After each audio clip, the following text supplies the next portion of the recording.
Shalom and welcome to Return of the Remnant Ministry. Hello, I'm Chad Wilhelm, and today we're going to be talking about a controversial subject. Some people call it the gap theory, other people call it the Pre-Adamic Age.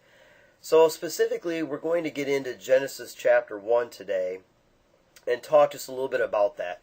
And I'm going to have probably a 30-minute teaching on this, and I'm going to get into some scriptures, and in the end I'm going to let you decide what you think. Again, this is not a salvation issue, but this teaching hopefully will fill in some gaps, maybe some questions you may be having as you go through the text. So with that, let's go ahead and begin. So the gap theory, what I'm proposing here, is the generalized theory goes like this: that there was a gap of time between the first verse of Genesis chapter 1 and the second verse of Genesis chapter 1 verse 2. That somehow the world that was created in Genesis chapter 1 verse 1 became a ruined state, and God remade or restored the world literally in 6 days, starting in Genesis chapter 1 verse 2. And we see within Genesis this biblical theme that we see throughout the Bible, and we're going to go to that in another slide here in a little bit. But the theme of the Bible we see is this creation, death, and restoration. And as I said earlier, my disclaimer is that this is not a salvation issue. It's only my opinion on the subject matter. So what I'm proposing within this PowerPoint teaching here on the gap theory, on the pre-Adamic age, is that God created the heavens and the earth in Genesis 1 verse 1, and somehow, and I'm going to say that not somehow, but that through the rebellion of Satan, that Satan headed up a rebellion which turned the world that was created in Genesis chapter 1 verse 1 into a ruined state. And God restored the earth literally in 6 days, starting in verse 2 of Genesis chapter 1. And the way I bring this up is because this is going to harmonize both camps of young creationists who are totally bent on earth is only 6,000 years old, okay, and that of the scientific community. And I don't put a lot of faith in some of the scientific claims, okay? I'll give that as my disclaimer as well.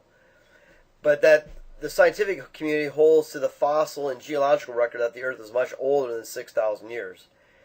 And so I believe that the earth is indeed old. I do not believe that it is billions of years old like much of the scientific community believes. I don't know how old the earth truly is. But I do believe that the restored earth, which is what the creationist theory is, that the earth is only around 6,000 years old. I believe that the earth is older than that. I believe that God restored the earth, and that this restored earth, starting in verse 2, is only about 6,000 years old up to today. Now this gap theory, from what I can see, in modern times anyway, was first proposed by Thomas Chalmers of Edinburgh University in 1814. Now Chalmers preached on the gap theory prior to the publication of Darwin's work on his evolutionist work on the origin of species. So if you look at this, you can't point and say that Thomas Chalmers was accommodating Darwin's theory, as a lot of times if you look this guy up, he's often charged that. I mean, his work came out before this evolutionary garbage, in my opinion, of Darwin's work, Origin of Species. Later, this guy, Thomas Chalmers, his views were expanded by C.H. Pember. Great book. You got to get it whenever you have time. Read it. It's a great book. Earth's Earliest Ages, especially the first few chapters of the book. He does a fantastic scholarly job, in my opinion, of going through Genesis 1 and showing some things about basically what I'm going to share with you today. But this book was written in 1876, and then later it became popularized in the footnotes of the Scofield Reference Bible, which basically the Scofield Reference Bible is a King James Version Bible with Scofield's notes in it. we also know that this gap theory was also taught in the seminary schools. And at the bottom of this PowerPoint, you can see a link to this on the website. So if we go in and let's take a look here at Genesis chapter 1, verse 1, it says, Bereshit bara Elohim et hashamayim va'et haaretz. In the beginning, Elohim created the heavens and the earth. Notice in this first sentence in the Hebrew language, which contains 7 words, well, that's a whole other teaching in itself. But the second word here, Hebrew reads right to left, we see the Beit Resh Aleph, that Hebrew word bara. Now, bara, if we go into the theological word book of the Old Testament, we can also go into the Strong's Concordance and Brown Driver Briggs. But we look here in the TWOT, when you look at bara, it means new thing. And they write in here, they comment that the root bara has the basic meaning to create. It differs from the Hebrew word yasar, to fashion, and that the latter primarily emphasizes the shaping of an object, while bara emphasizes the initiation of the object. So basically what we're seeing here is that bara is something that is created out of nothing, whereas this other word that could have been used here in verse 1, yasar, means taking something and fashioning it to make something, to create out of that, out of something already existing. Again, if you look at the Brown Driver Briggs, their Strong's, or their Hebrew word bara, which you can find H1254, means to create, shape, form, such as heaven and earth, of new conditions and circumstances, of transformations, to be created of something new. So hold on to that, because this is very, very important if you want to try and grasp this subject here. So when we see the English word for created in the very first verse of our Bible, we have the Hebrew word bara. Let's take a look at some other scriptural examples of this Hebrew word bara. In Isaiah 65:17, it is written, For behold, I create new heavens and a new earth, and the former shall not be remembered nor come into mind. Amos 4:13, For lo, he that forms the mountains and creates the wind and declares unto man what is his thought, that makes the morning darkness and treads upon the high places of the earth, Yahweh. Yahweh Tsevaot is his name. So we see a couple other examples of something out of nothing. According to Genesis chapter 1, verse 1 is written as being created. Notice this now. Whereas the rest of chapter 1, it is written as made in our English. And you're going to see the reason why the translators put made is because you see bara in verse 1, and then the rest of chapter 1 has either the Hebrew word asa or the other Hebrew word yatsar. So, understanding the 3 Hebrew words, bara, asa, and yatsar, all mean to create, but bara is the only one that creates something out of nothing, whereas asa and yatsar are taking matter and molding it or fashioning it and making something out of it. So let's get into the second Hebrew word here, asa, H6213. Again, we get this out of the theological, well, this is Brown Driver Briggs here, but it means to do, fashion, accomplish, make. Just as the translators put, that this was made. The verb asa has the basic connotation of do or make. This is out of the Theological Word Book of the Old Testament, page 701. The significant interchange between the words bara, meaning create, and asa is of great interest. The word bara carries the thought of the initiation of the object involved. It always connotes what only God can do and frequently emphasizes the absolute newness of the object created. The word asa is much broader in scope, connoting primarily the fashioning of the object with little concern for special nuances. When asa is used in the sense of make, the emphasis is on the fashioning of the object. So if we look here in Genesis 1 and verse 1 and then verse 2, we see a couple things here. and also in Genesis 2:2. So let's get into that. So Elohim created, bara, the heavens and the earth. We find that in Genesis 1:1. And he created that out of nothing. Verse 2, it says that the earth became formless and void. And we're going to talk about that word for became here in a second. God then restored the earth and then rested on the seventh day. And we see in Genesis chapter 2, verse 2, it says that on the seventh day Elohim ended his work which he had made. So there's that Hebrew word asah, not bara. And he rested on the seventh day from all his work which he had made. Again, asah. We also see as a proof text that after the earth was destroyed by the flood, in Genesis chapter 8, verse 6, Noah comes out, right? It says that it came to pass at the end of 40 days that Noah opened the window of the ark which he had made. So we see Noah here, he made something. He took wood and made a door or a window to put on the ark. Something that he made, something that he fashioned out of something. Now we can look at the Hebrew word yatsar. Yatsar, Strong's number is H3335. It means to form, fashion, or frame. And the Theological Word Book of the Old Testament, page 396, has this to say about yatsar. The basic meaning of this root is to form, to fashion. While the word occurs in synonymous parallelism with bara, create, and asah, make, in a number of passages, its primary emphasis is on the shaping and forming of the object involved. Did you get that?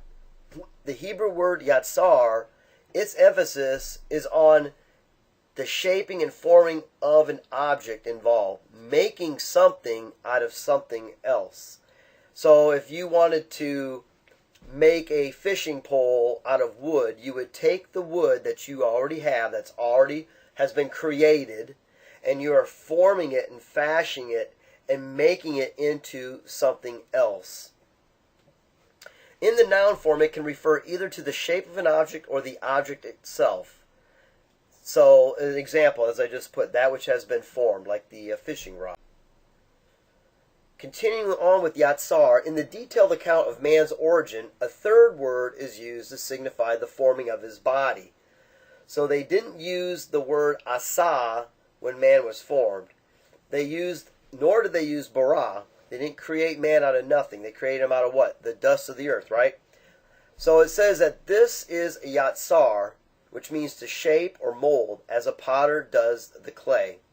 And again, I would highly recommend you getting the 1876 book on Earth's Earliest Age, written by Pember. Excellent, excellent read.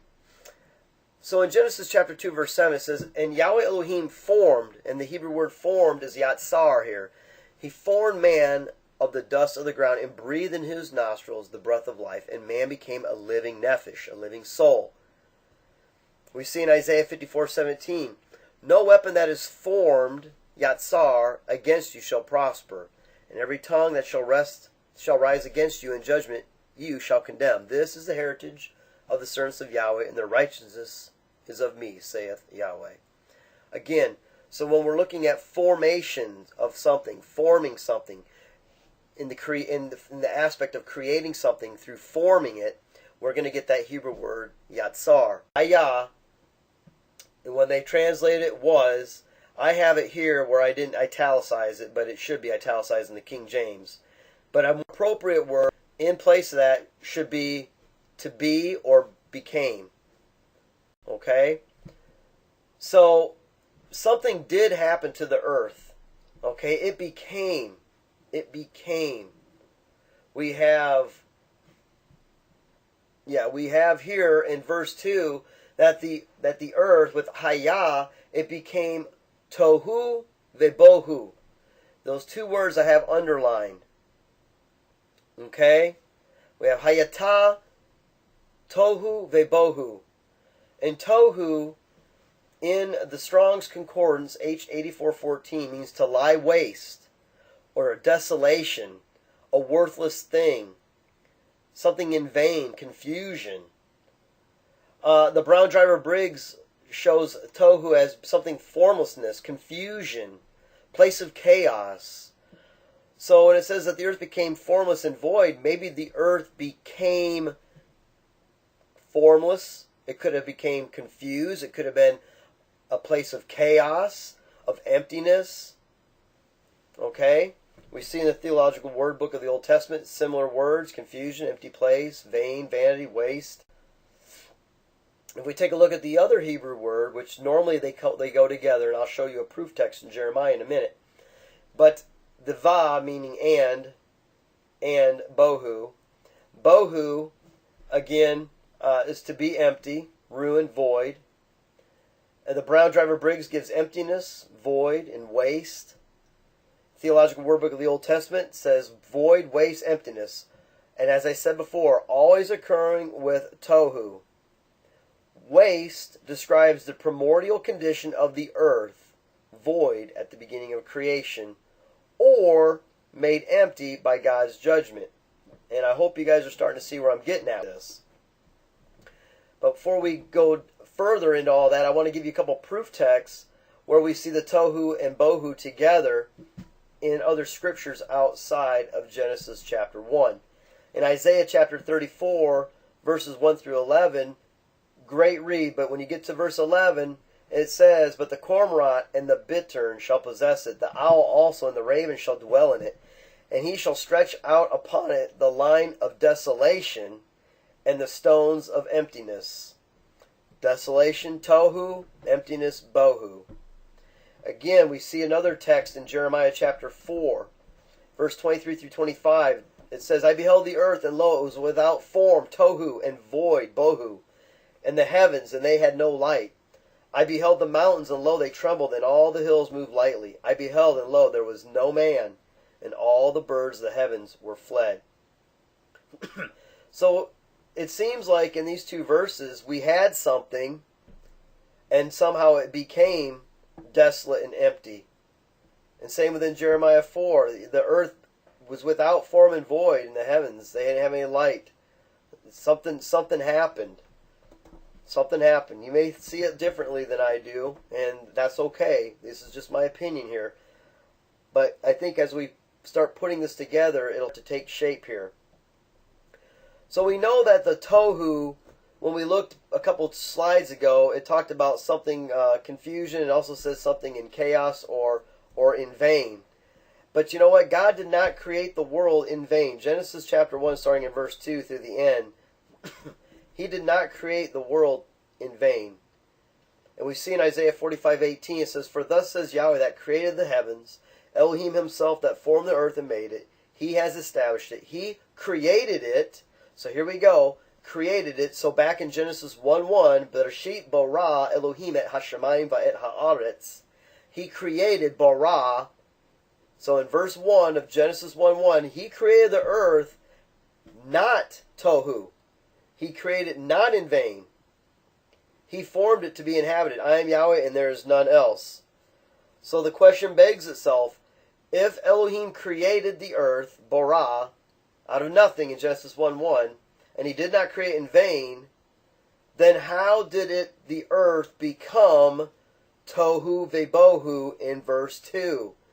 And this is the crux of the matter that I want to just bring out as much as possible to let people think about this. Again, not a salvation issue, but it's going to help explain a lot of things when we get down the road here in this PowerPoint teaching.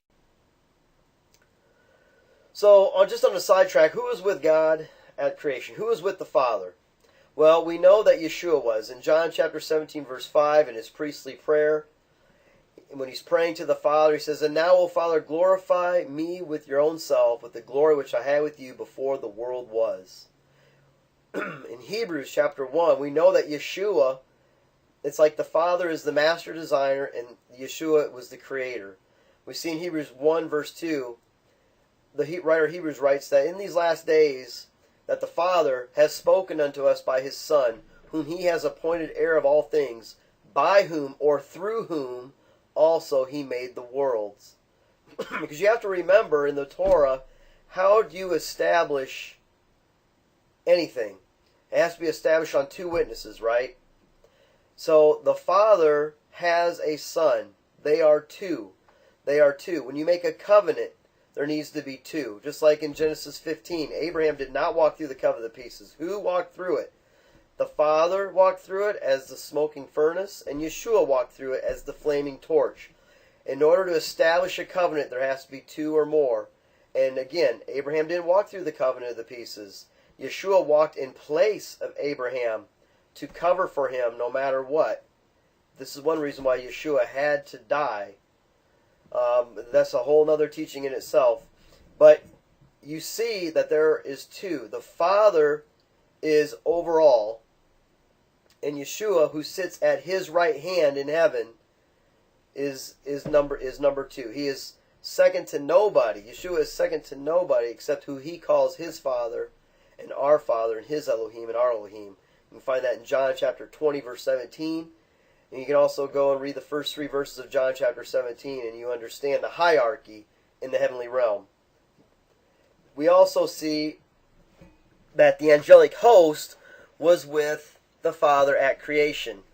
Not only his Son, but it says, he's asking Job, where were you at when, and he's basically saying, when the morning stars sang together and all the sons of God shouted for joy. The angelic hosts were there during the creation of the earth. They were there. You don't see man there. Man was not there. Sons of God in the angelic realm. Let's go into chapter 3 for a minute. Again, I'm going to wrap this all in. I'm kind of going on a rabbi trail a little bit here, but you'll see in a second what we got going on. Genesis chapter 3, verse 1, it says, Now the serpent, the Nachash, was more subtle than any beast in the field which Yahweh Elohim had made. And he said unto the woman, Yea, has God said, You shall not eat of every tree of the garden. So we see that the Nachash, or the shining one, the seraphim, the Nachash, the enlightened one, was there in the garden. We see in Ezekiel 28, 11 through 19, also Isaiah 14:12, talking about, where we have in our English translation about Lucifer, the son of the dawn, the shining one. In Hebrew, it's Hillel ben Shachar, the son of the dawn. We also know later in Revelation 20, verse 2, that the dragon, that old serpent, which is the devil, and Satan, is going to be bound for 1,000 years during the millennial reign of Yeshua. So we know that there was an entity in the garden along with Adam and Eve. That Adam and Eve were created, and this Nachash, this evil one, was already in the garden. And that begs to ask the question, well, if there wasn't sin until Adam and Eve partook of the tree of the knowledge of good and evil, then why is this serpent, this evil one, enticing them to be rebellious or disobedient to our Heavenly Father and to His Son Yeshua, if there wasn't already a rebellion before that? Ask yourself that question. Ask yourself that. So here's the questions to ponder. The angelic beings were with Elohim before the earth was created. Hazatan, or the Nachash, or who knows what, but the evil one was already in the Garden of Eden and tempted Eve. So these things just beg to come to the conclusion, just logical, that Hazatan, or some of the angels that be, were already in rebellion with Elohim before Eve was even tempted. Let's go to 2 Peter chapter 3, 5 through 7. For this, Peter writes, For this they willingly are ignorant of, that by the word of Elohim the heavens were of old, and the earth standing out of the water and in the water, whereby the world that then was, being overflowed with water, perished. But the heavens and the earth, which are now, by the same word, are kept in store, reserved unto fire, against the day of judgment and perdition of ungodly men. Now, when you read this, a lot of people gloss over this and they say, yep, well, this has to do with the heavens of old and the earth before the flood, and the heavens and the earth which are after the flood. Well, you know what? The heavens didn't change, folks. The heavens didn't change after the flood, only the earth. So again, we have something that happened that Peter is just giving us a snippet of. And there's only two places in the Bible where the earth is flooded by water, and that is during the days of Noah, Genesis 7, and in the creation or recreation account in Genesis chapter 1, verse 2. If you compare the phrase in 2 Peter 3, 5 through 7, the heavens were of old, to the new phrase, the heavens and the earth which are now, as I said before, did Noah's flood change anything in the upper heavens? Did it change anything to do with the sun, the moon, the stars above? No, it did not. And we read in Genesis 6:13, God says to Noah, the end of all flesh has come before me, for the earth is filled with Hamas, with violence through them. And behold, I will destroy them with the earth. Nothing here about the heavens, only with the earth. Point number 2.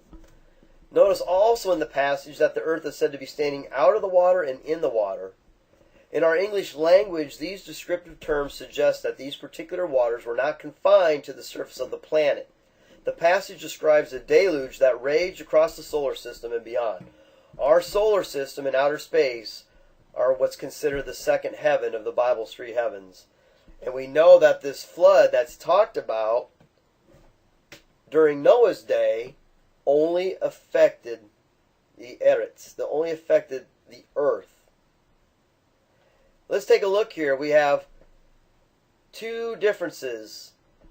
What Peter's trying to say in 2 Peter 3, 5 through 7.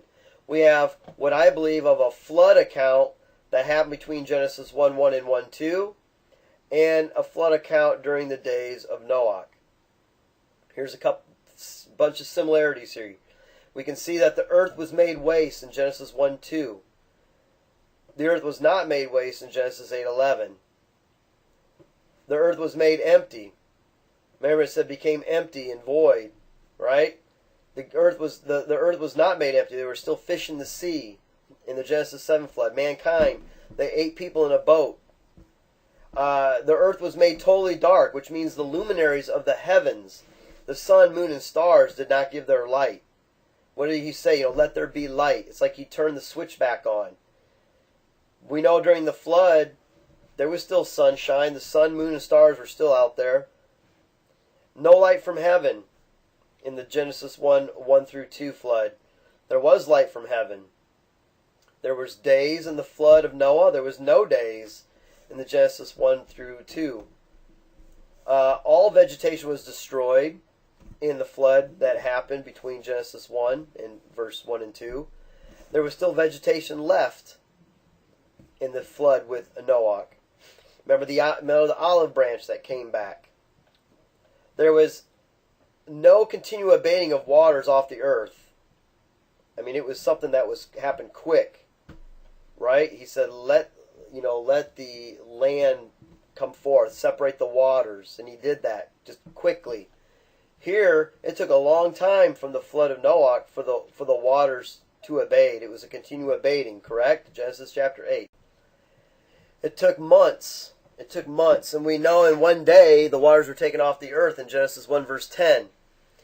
And it was a supernatural work of taking the waters off the earth. But here in the flood with Noah, it was more of a natural progression of taking the waters off the earth.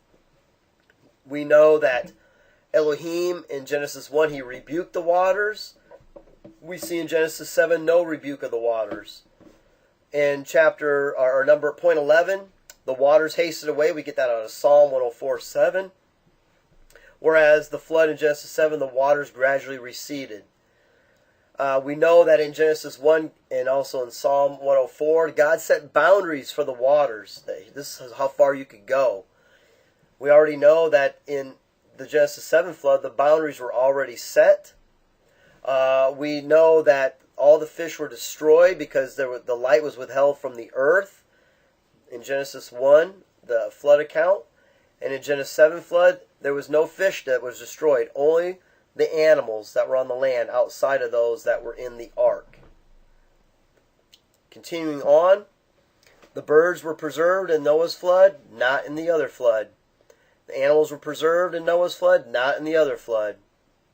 Again, when you read Jeremiah 4:25, and there was no man alive, and the birds of the air fled away, which I believe the birds of the air are synonymous with the angelic beings, more likely those angels that rebelled. But we see here that there was 8 men and women that were saved in Noah's flood. When the social system left in the flood in Genesis 1, but there was in Noah's time. There wasn't an ark made to save life, but there was in Noah's flood. What was the cause of the Genesis 1 flood? The fall of Satan. Go read Isaiah 14, Ezekiel 28 to get an idea of that. What was the cause of the Genesis 7 flood? Because of Genesis 6. The wickedness of man and the fallen angels and the resulting of the Nephilim. And the wickedness that was taught on the earth.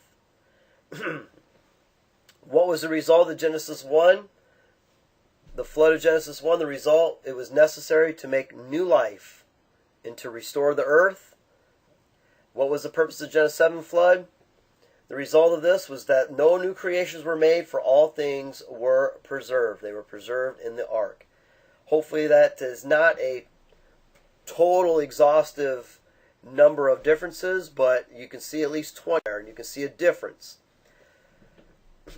As I talked about earlier, the Bible basically shows us pattern of creation and destruction and recreation, etc., etc. And we see the entire Bible shows us a pattern from Genesis 1 to Revelation 21. We see in Genesis 1 there was creation and perfection. Verse 2 there was a rebellion, which brought about destruction and chaos. In verse 3, there was a recreation and restored earth.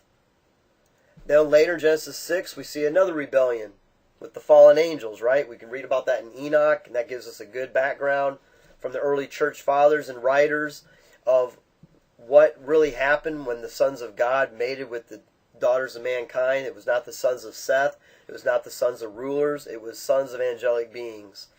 And then they produced the Nephilim. We see that there was rebellion, destruction, and chaos. That's what brought about the flood. And Genesis 8 gives us the recreation and restored earth. We see that again. Then we got Revelation 8 and 9. Rebellion, destruction, and chaos. We know that the angels are going to lose the battle in heaven. They're going to come to earth. And there's going to be much rebellion, destruction, and chaos. Then when Yeshua comes back, we're going to have a restored earth, the millennial kingdom. After that millennial kingdom, Hasatan is going to be let loose. There will be a rebellion again, which is going to obviously bring about some form of a short amount of time of destruction and chaos, and then it will be defeated. And then, what does it say in Revelation 21? That the Father is going to come down. There will be a new heavens and a new earth. So there's going to be a recreation and back to perfection, the way it was supposed to be in the beginning. We see that through the Bible. It gives us that pattern. Now, there are multiple lines of evidence which supports an ancient earth. Now, a couple years ago, I would say I would consider myself a young earth creationist. I believe that the earth was only about 6,000 years old, that the Bible is correct in that. But I also believe that the Bible is correct, that there was a world before that, that I don't know what that looked like, but it was around for a while before the rebellion of the angelic beings, then which brought about destruction, before the earth became recreated. And I do believe that the restored earth is only about 6,000 years. And this is what young creation scientists see. They see that, and it's a lot of evidence. But what I want to share with you is the website that's on here. Go to it, go through it, because there are certain things that young earth creationists cannot shake off. But then there's also a lot of things that scientists that believe in an old earth, billions of years old, there's a lot of things they can't shake either. And so there has to be a fine line between the two. There's a couple of them that young earth creationists cannot get around, and one is the thermoluminescence dating, which is for sure very accurate on objects up to 10,000 years old. They'll try and date stuff 230,000 years old, but the 10,000 years is still something accurate.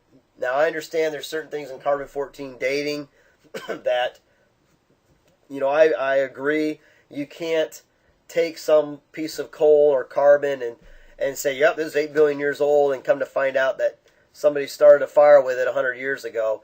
So I don't believe in some of those other ways of dating the Earth. But this thermoluminescence dating is a method for determining the age of objects containing crystalline minerals such as ceramics or lava. And so if you look at these materials contain electrons that have been released from their atoms by ambient radiation but have become trapped by imperfections in the mineral structure. When one of these minerals is heated, the trapped electrons are discharged and produce light, and that light can be measured and compared with the level of surrounding radiation to establish the amount of time that has passed since the material was last heated. So like when a volcano erupts, lava gets spewed out, it gets trapped, and it may be dormant for thousands of years until it's discovered again and tested. So again, they say in here that although this technique can date objects up to approximately 230,000 years old, it's only accurate on objects anywhere from 300 to 10,000 years in age. Which, hey, even if it's accurate to 8,000 years, it's still over the 6,000 years than what creationists figured for the age of the Earth. Now, don't get me wrong. I'm not trying to slap anyone or knock anybody down, because I'm in agreement with the young Earth creationists that the Earth is only 6,000 years old. However, my caveat to that is that the restored Earth is only 6,000 years old, whereas what happened in Genesis 1:1 is older than that. How old? I don't know. I have no idea. So that is one. There's 33 basic independent different tests that can be done, but the ones that I thought were the most credibility was definitely the thermoluminescence dating, and there's others too. So I would highly encourage you to go to that website to check out that information. Now, we can also go to this website here, answersingenesis.org, to confirm the young Earth, and there's a lot of things in the young Earth that I agree with, such as the amount of sediment that comes out of the Mississippi River into the Delta and the Gulf of Mexico. That if the Earth, if this restored Earth was, say it was 40,000 years old, that Gulf of Mexico would be a landmass because the amount of sediment that comes out of the Mississippi River, that flows out of it every year. It's been dated and analyzed each year. So I understand that. I also understand several other things with how the rivers have changed because of the flood, and other things have changed as well. So I definitely get that. I'm with the young Earth. Believe me, I'm with the young Earth. But again, as I said before, I believe that we're living on what is considered the restored Earth that is only 6,000 years old, although this planet is probably older than that. But I do not believe that it's billions and billions of years old. Just saying. So let's take a look at Hasatan, who's the great deceiver.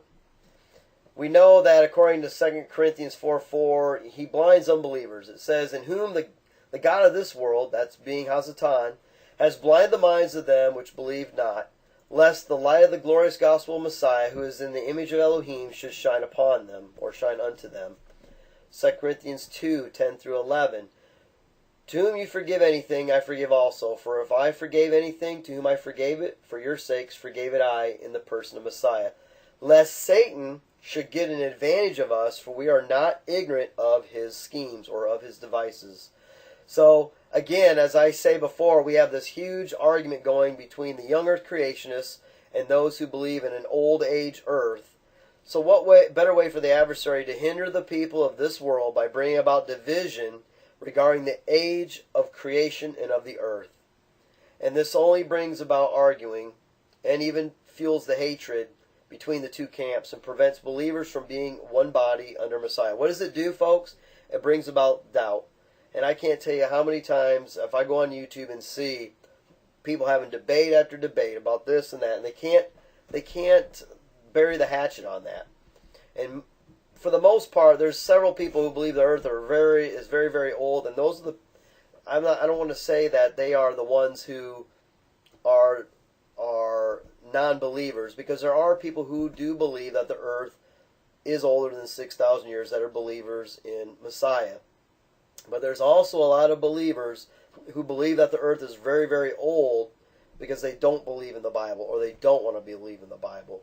And I would say the vast majority of people, again, just my opinion, but the vast majority of people who believe in the younger creationist theory, our vast majority of them are those who believe in Messiah. So that's another thing we've got going on between these two camps as well. So some conclusions here. I believe what I've gone over today contains enough scriptural evidence, I guess in my opinion, to support a gap theory. I didn't believe this until I really got into studying this a couple years back. But when we look at the Hebrew wording in Genesis chapter 1:1 and then go into verse 2, there's a lot of interesting Hebrew words in there that you can't get around the Hebrew. The Hebrew is a very concrete language. And so, again, I would just encourage you to go through those two verses and go back through this PowerPoint and just study these things out and see what you think. I also believe there's enough scientific evidence supporting an earth older than 6,000 years, but also there's a lot of scientific evidence showing a recreated earth, in my opinion recreated, being only 6,000 years old. And the way I look at this is, what better way for the enemy, for Hasatan, the adversary, to cause confusions between the young earth creationists and those that hold on to this view of the old earth model that the earth is billions of years old. And I believe that this fits a creation account, which is Genesis 1:1, creating something out of nothing, something existing, followed by a rebellion in which the earth became formless and void of life, and then Yahweh restored the earth literally in 6 days. So again, this is only my opinion. It's not a salvation issue. On this, I'm not getting, there we go. Okay, I got you now. Okay, so the references you can see here: Earth's Earliest Ages by George Pember. The other two websites that give you the evidence from a young earth and also an older earth. So again, I hope this teaching was enlightening. It was encouraging for you, and at the very least, it would kind of get your lips wet, and just you would want to search this out a little bit and decide for yourself. Don't take my word for it. Study it out yourself and show yourself approved. I hope and pray this is a blessing to you. And if you have any other questions or comments, certainly write to me at returnoftheremnant@gmail.com, or you can also go to our website that's loaded with a lot of other teachings, which is returnoftheremnant.com. Until we meet again, shalom.